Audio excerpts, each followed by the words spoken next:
If you like cats and you like video games, your gut instinct would be to play Stray.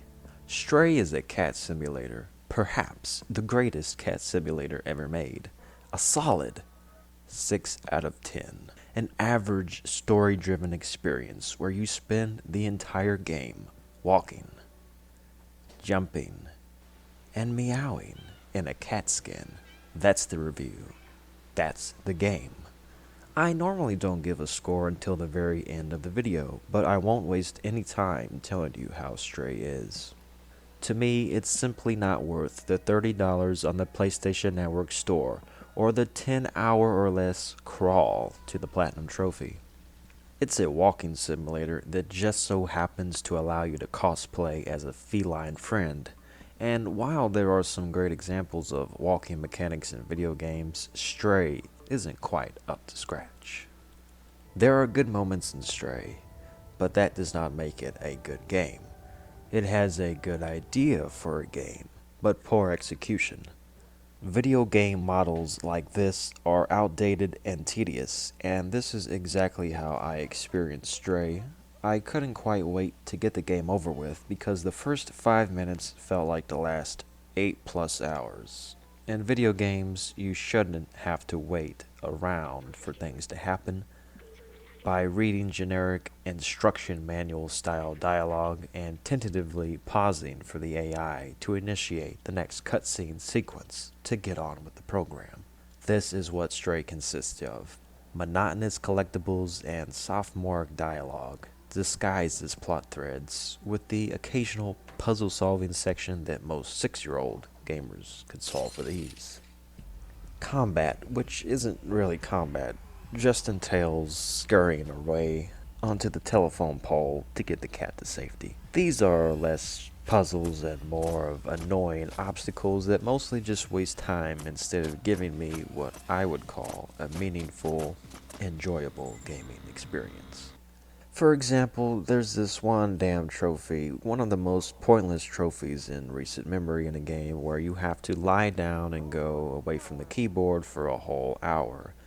Now, this isn't a terrible concept for trophy hunters, because sometimes you will go AFK, so why not get a free trophy out of it? But the fact that you have to go to designated points in the game to do this, in a game that is already, thankfully, rather brief and forgettable, seems like something just to pad the runtime in an otherwise empty, linear slogfest. As far as the story itself is concerned, it begins with a wholesome moment among a family of kittens where life is a breeze until the main character slips and falls down a massive hole, becoming a stray. The hole takes them into another world where robots inherit the future and, having been given minds of their own, are not too optimistic about their circumstances. As the stray navigates its alien surroundings, it uses its instincts to find its way, eventually befriending a bot whose memory has been wiped but is nonetheless sympathetic to the cause. There's a common goal among the robot populace to one day reach the surface, apparently ruled in peace by the cats, so they can see the sun once again and fulfill the purpose that was given to them by the humans that have long disappeared. Here, the game presents us with many obvious yet thoughtful ramblings about environmentalism and the philosophy of sentient AI.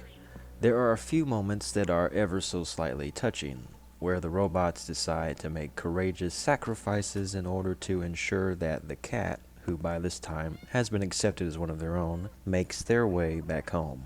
It's a nice message, but it could have been told to us in a much shorter format, like perhaps a 15-minute short animated feature.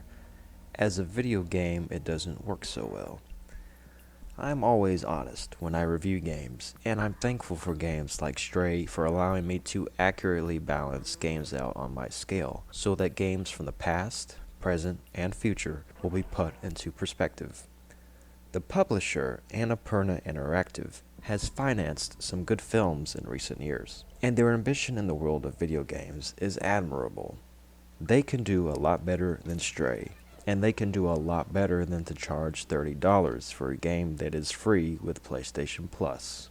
I think I understand what the developers are going for with Stray.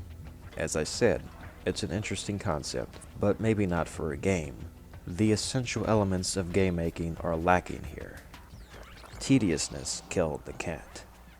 The cat is cute, as most cats are, and that is not enough to make a good video game.